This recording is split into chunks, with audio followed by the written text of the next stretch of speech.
Bem-vindos, bem-vindas, amigos, amigas, como estão vocês? Aqui é o canal Abya-Yala, né? Abya-Yala, que agora já tem um nome oficial em YouTube, que é Abya-Yala, né? Que é o antigo nome de nossa América. Hoje estou acompanhado aqui de um jovem, estou aqui dentro da Universidade do Vale do Taquari, na cidade de Lajeado, distante 112 quilômetros da capital do Rio Grande do Sul, Porto Alegre.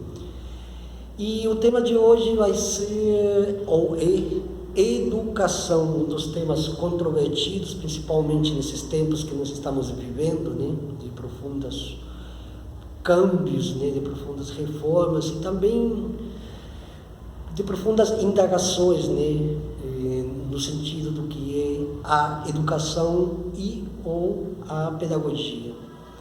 Meu amigo aqui é Eduardo Bruxer, ele é daqui da região, e o motivo dessa entrevista é que ele vai compartilhar comigo, com vocês, com as pessoas que estarão futuramente visualizando um dia esse vídeo, uma posição particular, uma visão, uma cosmovisão dele particular sobre a educação. Vou ceder a palavra para ele, que faça uma apresentação. Bom, eu não sei muito como, não tenho um grande currículo assim para apresentar. Sou estudante de História da Univates, estou quase terminando meu curso agora. Eu já eu entrei no curso de História com o interesse de ter base para escrever ficção, mas depois acabei me interessando pela educação. Trabalhei um tempo, eu fiz um estágio na Coordenadoria Regional de Educação, terceira CREA, lá em Estrela. Depois que eu concluí esse estágio, eu trabalhei um tempinho no PIBID e também depois entrei numa bolsa de administração científica com o grupo Currículos Passo Movimento, que também trata da educação, junto com práticas artísticas, assim. E também, assim, a experiência, assim, que eu tive com a educação mesmo, assim, de estar numa sala de aula, foi nos estágios obrigatórios que eu tenho no meu curso, que nesse pouco tempo, assim, que eu tive dentro de uma sala de aula, já tem muita coisa, assim, para dizer, assim, para analisar, assim. Não sei mais o que. Eu sei que você está dando aulas já para alguns jovens também da sua idade. Num estágio só. Num estágio só. Como você vê a educação, assim, no sentido geral, no amplo sentido da própria palavra? Como você vê essa educação e como você visualiza a receptividade que os jovens, os adolescentes têm em relação aos cursos ou às aulas que você imparte? É bastante complexo isso, assim. O que é educação é uma coisa que se discute bastante, assim, mas seria mais fácil delimitar sem falar sobre a educação no Brasil, por exemplo. Porque existem diferentes contextos de educação no mundo, assim, mas em geral a educação em todo mundo ela está enfrentando grandes desafios, assim, no século XXI. As pessoas tendem a achar, assim, que o problema da educação de hoje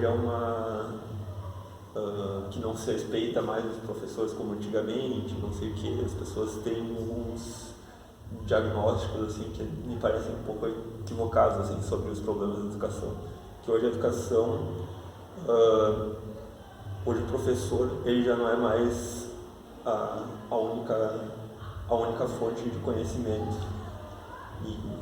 Então isso afeta a autoridade do professor, né? Porque hoje a gente tem redes que atravessam as paredes da sala de aula e, assim, o aluno tem no bolso a maior biblioteca que já existiu E como o professor vai lidar com isso, sabe? Como esse contato direto que agora os estudantes têm com o celular, isso influencia neles na capacidade de prestar atenção. Daí ainda a gente tem aqui no Brasil um contexto de desvalorização, até perseguição dos professores, é bastante complicado, assim. E daí estar dentro de uma sala de aula é bem desafiador, assim. Eu gostei muito da experiência, mas não posso dizer que foi fácil, sabe? Porque para ser professor no Brasil tem que ter um psicológico forte, tanto que no Brasil das pessoas afastadas por problemas de saúde, o professor é a categoria que tem mais pessoas que se afastam assim, por problemas de saúde e na maioria dos casos por problema psicológico, depressão. Então, e assim, mas daí Perdão que te interrompa, eu vou fazer uma acotação, né? A minha mãe, ela foi professora, quando eu era criança, ela dava aulas, né? E aos 30 e poucos anos ela teve que sair justamente por problemas psicológicos, né? Como eu era criança, eu não entendia muito do que se tratava disso, aliás, nem conhecia sequer o que era psicologia, né? Mas agora, de adulto, eu fui morar em São Paulo, eu também dei aula de espanhol, inclusive estive em escolas da periferia, da extrema periferia de São Paulo, como, por exemplo, Cidade de Tiradentes, né? Um lugar bem... é um lugar punk mesmo. E o que me dei conta é que todos os professores tomavam remédios, e não tomavam 3, um de manhã, outro à tarde, e outro remédio para poder concluir o dia, porque, como você falou antes, o professor tem que trabalhar mais para poder receber alguma coisa, para poder passar o mês. O professor acaba trabalhando, pegando muito mais horas de aula do que deveria, assim, para poder ganhar alguma coisa, para ganhar o mínimo, assim, sabe, ganhar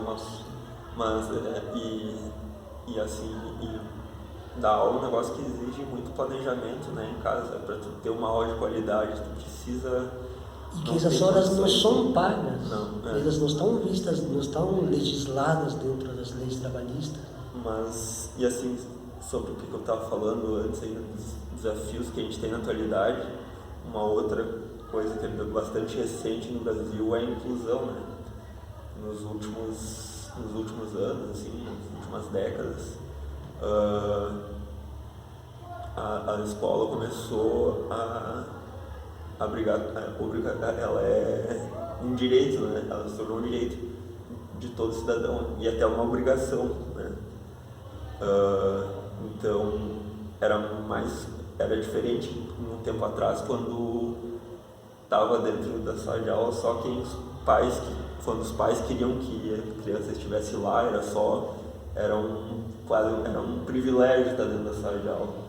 E daí o professor era a única fonte de conhecimento, praticamente, e tinha aquela autoridade ali que ele podia usar até da violência. Claro que não é uma coisa boa, não é uma coisa saudável, mas o professor tinha outros mecanismos assim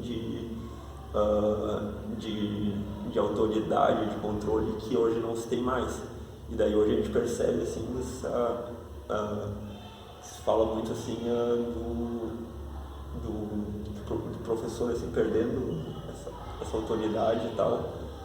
E as pessoas dizem que antigamente não era assim, não sei o que, só que a gente não tem como voltar para o passado, né? As pessoas acham às vezes que a solução é voltar às coisas como eram antigamente, mas o mundo não é mais o mesmo. E que antigamente tinha seu lado obscuro também, tudo isso. Com certeza, né? É um ufanismo assim, que não faz sentido, sabe? Porque a gente vê hoje, pelo Estado, a gente vê hoje as pessoas velhas, assim, a gente vê a falta de educação que elas têm.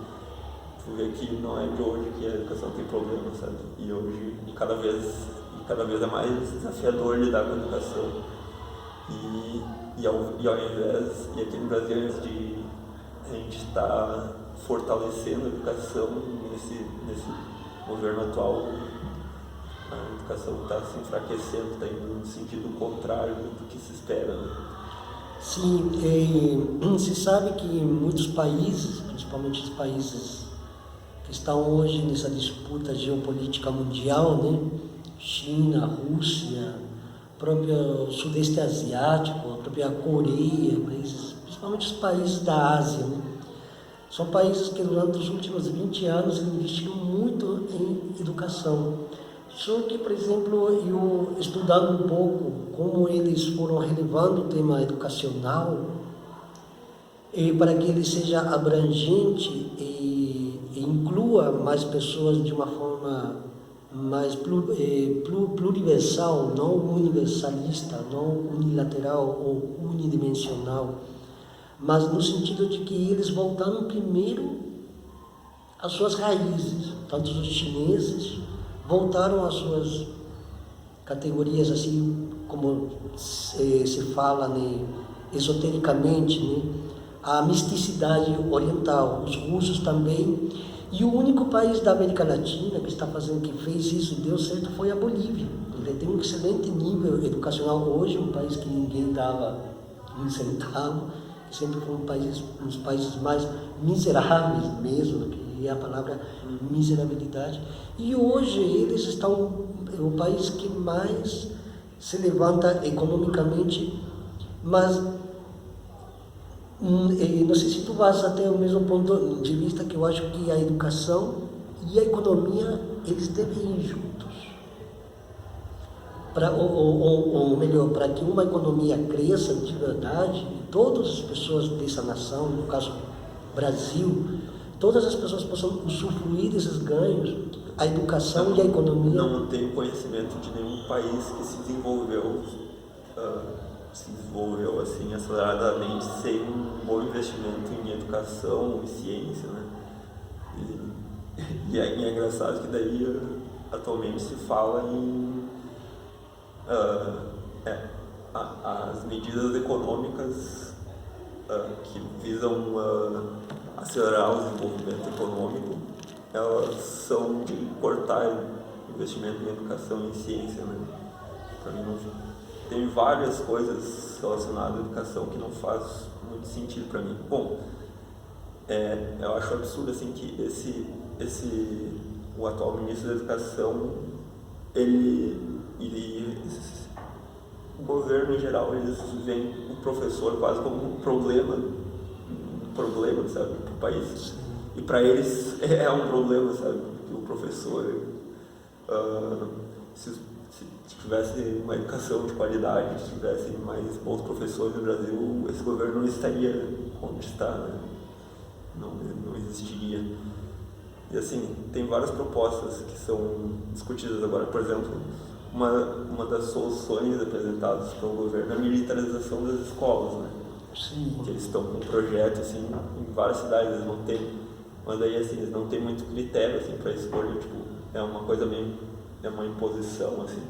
Já foi dito até, não sei pelo ministro, assim, que não precisa nem a comunidade aceitar. Se tem problema, eles vão lá, é uma intervenção militar mesmo, assim. Mas aí, tipo, só que qual é o segredo das escolas? Que as escolas militares, elas têm bons resultados, né? Mas qual é o segredo disso? Eles têm alunos selecionados, o investimento de uma escola militar, o investimento por aluno é 3 ou 4 vezes maior do que de um aluno da escola regular. E assim, escolas, institutos federais com investimento menor do que o de uma escola militar conseguem resultados melhores. Então o militarismo não de nenhuma forma significa melhor desempenho, mas é mais um aparelhamento mesmo, porque a gente tem um governo nem sei se dá para chamar de militar, porque nunca foi um militar exemplar também, não. Mas é bem aquilo que ele criticava, se dizia que o governo PT aparelhava e tal, só que na verdade, se for analisar no período do PT, se deu mais autonomia até para a educação. Sim. Mas agora existe realmente uma tentativa de criar ali essas escolas militares assim, que vão ser para algumas pessoas só. E não faz sentido, sabe? Se tu eles, ao mesmo tempo que eles cortam dinheiro da educação, eles apresentam uma proposta que é muito mais, que é cara, mais cara, sabe? E não tem nenhuma eficiência comprovada. Sim, tem e assim você tocou num tema bem interessante, que é uma aporia e um paradoxo, né? Porque o próprio governo, digamos assim, não vou falar o nome da figura, né? Mas o próprio presidente, e que realmente também é impronunciável, mas ele está dentro da própria academia militar, por falar assim, ele não foi aluno exemplar, porque se ele tivesse sido um aluno exemplar, não importa se for dentro da escola militar, e ele estiver afim hoje, como presidente da República, militarizar a educação, ele teria que ser a primeira pessoa em promover, através da prática, de que ele, sim, é um resultado positivo de uma academia militar, que não para dizer, tem que acabar com as universidades públicas ou com a educação regular, senão como uma alternativa, ou seja, quem quiser ir a uma universidade militar que vai, mas que não seja uma coisa obrigatória, e ao mesmo tempo, como paradoxo, é uma aporia, porque a própria pessoa... Mas no caso não é nem, eu acho que não é nem que não é que ele acredita nesse modelo, mas é corporativismo mesmo, né? Ele está privilegiando a base de apoio dele, né? Que tem muita gente por falta de, até professores, por falta de informação, eles acham que militarizar as escolas vai resolver mesmo, né? E é um absurdo, tipo, o professor pensar isso, porque assim, os professores estão aí, tipo, ganhando uma miséria, daí ao invés de tu valorizar o professor, tu vai pegar os militares que não tem nenhum preparo para lidar com a educação e botar dentro da escola,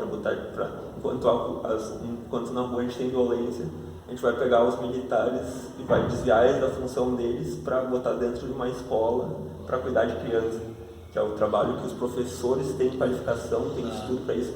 Eu já nas minhas experiências de estágio, eu cheguei a ver assim, militares em sala de aula, sabe?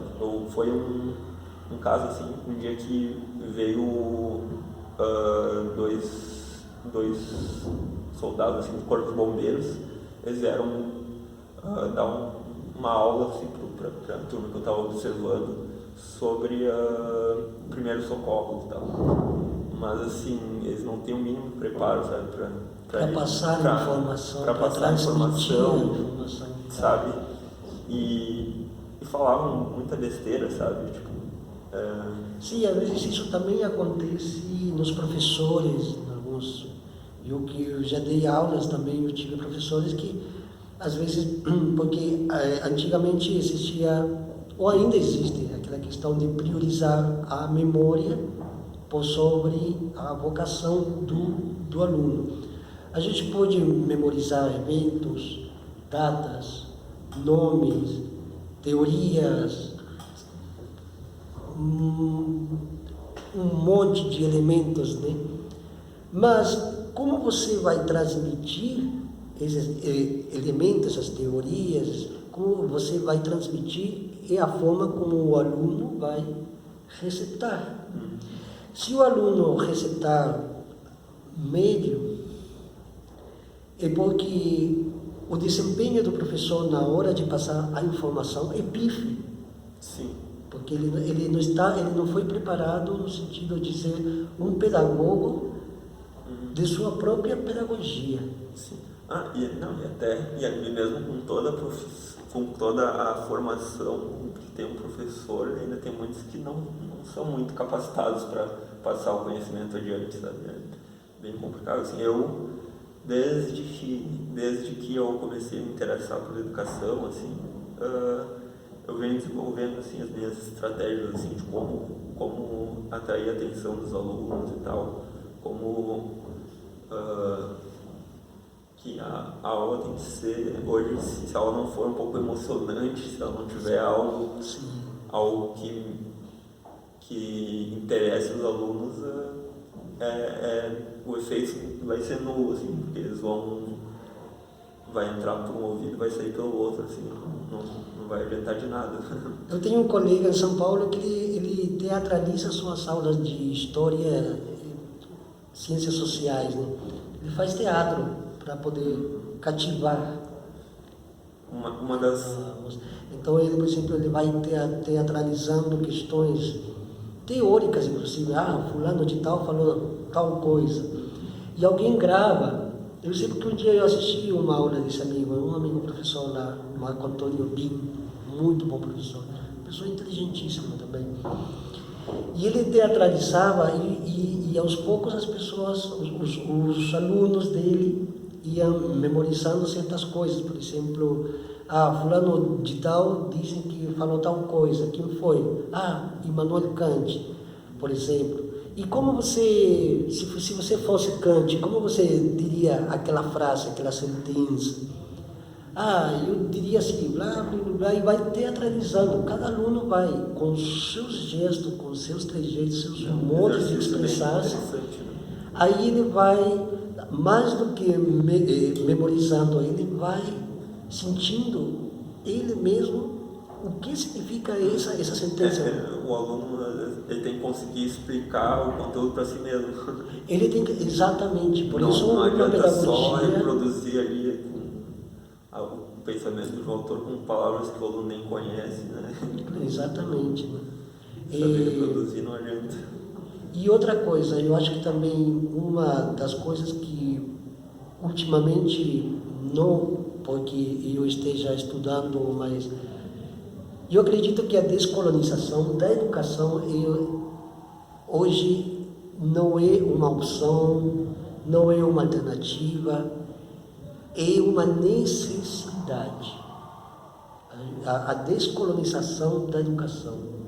Tem que se descolonizar, tem que deseurocentrizar-se, desnorte-americanizar-se. Por quê? Porque ao descolonizar a educação, as pessoas primeiro elas começam a conhecer a comunidade. Começar pela comunidade, começar pelo lugar. Conhecer a história de Lajeado, por exemplo, porque tem história a cidade. Eu sei que estou um ano morando aqui e tem muita história. Inclusive aqui dentro da própria Univates tem uma historiadora, acho que é a senhorita Karim Pires, que escreveu um texto, inclusive, sobre a história mais antiga. Ela escreveu sobre uma parte da nossa história que por muito tempo foi escondida, que aqui a gente vive numa região de colonização alemã e se preservava uma ideia assim de que a escravidão não chegou aqui, sabe? Que a gente sabe que a escravidão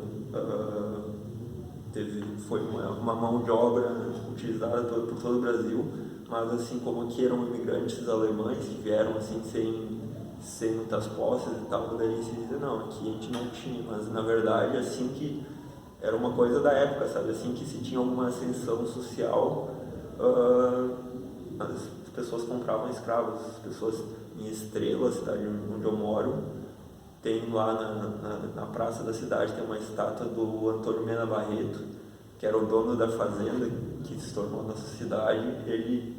Eu já vi assim o inventário dele com o nome e o preço dos escravos que ele tinha, sabe?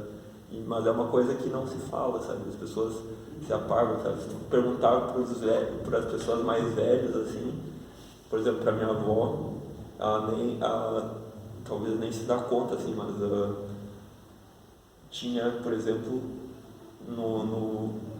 com a família do pai da minha avó vivia uma família de negros e eles trabalhavam para ele, eu não sei qual era a condição, mas provavelmente não era muito diferente do que era uma escravidão, sabe? Se tinha essa família, tipo, da onde eles vieram, por que eles estavam aqui, sabe? Se aqui é colonização alemã, teoricamente, né? Tipo, da onde vieram, né? Os negros que tem aqui na região, sabe? Tipo, claro, alguns chegaram depois, mas tem famílias que estão historicamente aqui e chegaram tempo que ainda existia escravidão, sabe? Tem muita coisa para ser discutida ainda, tem muita coisa que não se sabe.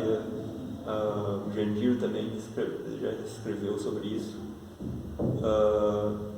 que até não muito tempo, por exemplo, existia uma segregação muito forte, assim, de, por exemplo, as festas de brancos e de negros eram separadas. Jandir é uma pessoa daqui da universidade sim, também?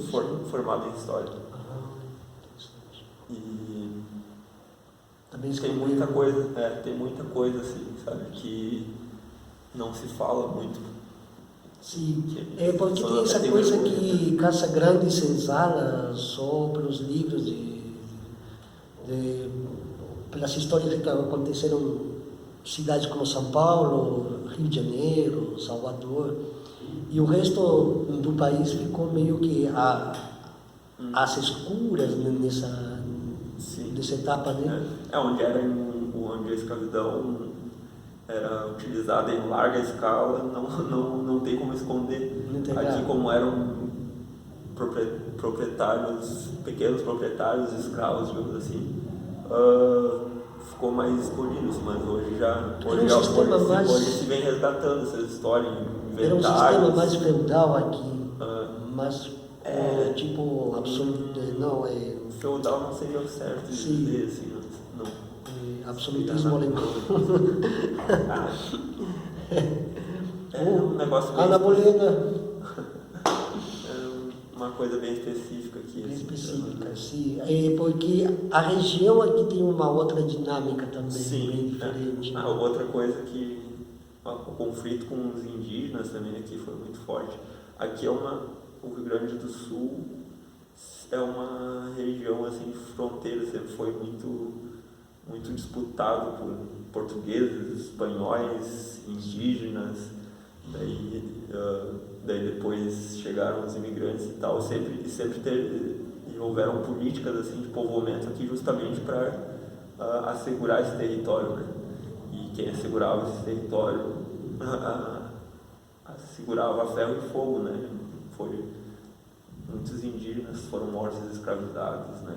Então existia a escravidão de indígena também é uma coisa que é muito ignorada, assim. Sim, também. Mas também aconteceu. E que ainda existe até hoje. Ainda existe e ainda as políticas indigenistas, assim, até muito recentemente eram cruéis, assim. Você acha que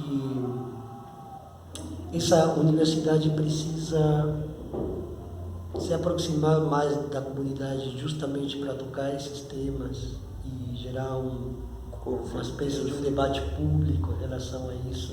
Isso é uma inquietação que eu tenho, assim, até desde que eu entrei na Bolsa de Iniciação Científica aqui, que eu estou mais imerso aqui na universidade. Uma coisa que tem me preocupado, assim, que parece que a gente está aqui nas nossas discussões acadêmicas aqui, mas isso não sai muito daqui, sabe? Isso me incomoda, assim, sabe? Que eu chego a ficar angustiado às vezes, sabe? Que a gente está aqui nas nossas discussões epistemológicas, às vezes, ainda mais no meu grupo de pesquisa, assim, a gente tem uma pegada, assim, tipo, de filosofia da educação, assim, de estudar teóricos, assim. Só que é uma coisa, assim, que não chega, o que a gente discute ali não chega nem nos professores, às vezes, sabe? Os professores, eles iam entrar numa reunião nossa e iam estar perdidos, sabe? Sim. E eu fico pensando qual é o retorno que a gente está dando, sabe? Sim, esse é um ponto bem interessante, porque me parece que está se dando a nível nacional isso, né? Da própria universidade, na USP, em São Paulo, em São Carlos, a PUC, a UFRJ, são universidades que historicamente parece que elas tendem um pouco mais a se aproximar à comunidade. Mas eu acho que também, você comentou desde o início, por causa desses empecilhos, principalmente financeiros, em relação aos professores, às professoras, em relação ao trabalho que o professor ou a professora exerce, resta pouco tempo para se aproximar mais à comunidade. E eu sempre propus assim que deveria haver pelo menos umas 3 ou 4 horas por semana que o professor deveria estar no ambiente fora da academia falando sobre temas específicos da comunidade, né? Seguindo inclusive a linha da descolonização da educação, que primeiro partir da comunidade, para que primeiro a comunidade conheça sua própria comunidade. Porque se bem ao certo é que um estudante, seja de história, filosofia, ciências, tem que saber o que fez um Newton, um Einstein, um Copérnico, um Hegel, mas isso está muito longe da realidade. E é difícil mobilizar as pessoas, né? Porque assim, que teoricamente a universidade está aberta, sabe? A gente tem palestras, eventos aqui todo dia acontecendo e as inscrições geralmente são abertas ao público de graça, sabe? As pessoas poderiam ir, mas não se tem essa cultura, né? Não se tem isso não é um hábito das pessoas por aqui, sabe? Então, talvez falta mais esforço assim da universidade de trazer as pessoas, mas é bem complicado, sabe? A gente